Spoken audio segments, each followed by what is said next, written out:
Welcome to Monday Word.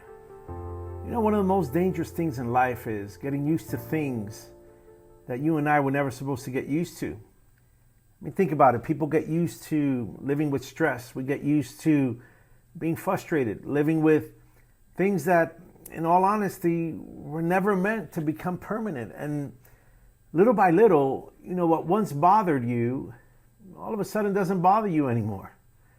And I'd ask myself, why? Well, the reason is because it's become the norm. That's why Hebrews 3:15 is important that we look at it this morning, because it says, today, if you hear his voice, whose voice? The voice of the Lord. It says, don't harden your heart. Just think about that for a moment. A hardened heart doesn't just happen overnight. No. See, the truth is, life has a way of leaving marks on us. You know, we go through disappointments. People let us down. And sadly, you know, things don't always turn out the way we hoped. But listen, if you and I are not careful, something begins to change on our inside. You know, things that once moved us, they don't move us the same anymore.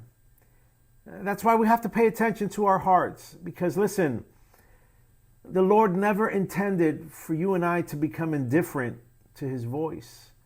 So I'm going to leave you with a small advice. Let me just remind you this morning. Listen, be careful what you learn to live with. Does that make sense? Be careful with what you've learned to ignore over time, because if you and I aren't paying attention, we can miss what God is wanting to do in our life. We can miss out on what God is trying to show us.